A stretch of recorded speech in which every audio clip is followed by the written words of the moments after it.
Après une journée de travail sur Saint-Paul, c'est la galère pour Fabienne qui habite dans les Hauts-de-Saint-Denis. Je prends le car jaune, après là je descends à Gare Routière, je prends un autre, je descends à Sainte-Clotilde l'église et je prends un autre pour Bois de Neuf Sainte-Clotilde. 3 bus. Et vous finissez à quelle heure le travail l'après-midi? 15h et j'arrive à la maison à 19h30.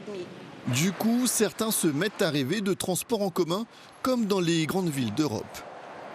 Le bus de Nord, car ouest, Thalys, car jaune. Mais après, ouais, il faut tramway, ils sortent en métropole. Du coup, par rapport ici, ils voient qu'il y a une grande différence. Et nous doit comme nous les Français, nous doit être pareil. Moi, j'ai l'habitude à Bruxelles de me déplacer en transport en commun. Donc, je ne suis pas très fan de la voiture. Donc, j'essaye de faire mon mieux sans voiture sur l'île. Mais c'est vrai que parfois, c'est très compliqué. Pour résoudre ces problèmes de circulation sur l'île, la région organise depuis le 9 mai les États généraux de la mobilité. Un site internet y est spécialement dédié, mais il y a aussi des réunions publiques, comme ici à la médiathèque Simondef à Saint-Paul. Le but est notamment de trouver des alternatives au tout-voiture.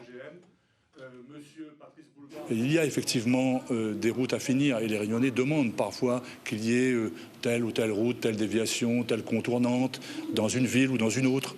Il y a effectivement encore des bouts de route à faire, mais c'est vrai que l'essentiel du souhait, c'est d'aller vers de l'alternative, vers des mobilités durables, vers des mobilités actives. Sur le seul territoire de la côte ouest, ses habitants effectuent pas moins de 700 000 trajets quotidiens, la majorité faisant moins de 7 km.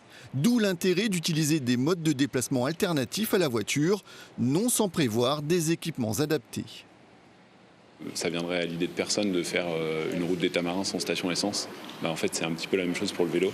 Aujourd'hui, on a des petits bouts de choses qui sont faites, un aménagement, une pompe qui est installée, un magasin de vélo qui est à un endroit, mais tout ça, il y a besoin de le relier et en fait d'en faire un système global pour que les personnes qui souhaitent prendre le vélo puissent prendre le vélo. D'autres usagers n'ont pas d'autre choix que d'être tributaires des transports en commun. Il y a 400 000 voitures sur le territoire, mais il y a aussi des gens qui n'ont pas de voiture. Et ces gens-là, qu'est-ce qu'on fait pour eux? Qu'est-ce qu'on fait des gens des hauts qui ne peuvent pas se déplacer vers le bas? Qu'est-ce qui fait qu'aujourd'hui, on ne peut pas traverser, on ne peut pas aller de l'est vers l'ouest autrement que par les bas?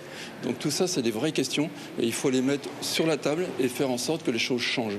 Si ça ne change pas, eh ben on aura encore raté une belle occasion comme on a raté la belle occasion du tram-train. Plusieurs communautés de communes travaillent pour faire revivre ce projet structurant. Le TCO n'est pas en reste. On travaille sur la mise en place d'un bus à haut niveau de service.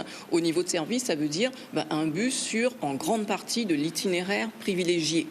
Et ça sera une préfiguration à, on espère, un futur tramway sur notre territoire. Pour ceux qui n'ont pas pu participer à ces réunions publiques mais qui veulent apporter leur contribution au développement de l'île, le site internet Consultation Mobilité est à leur disposition jusqu'au 23 juillet.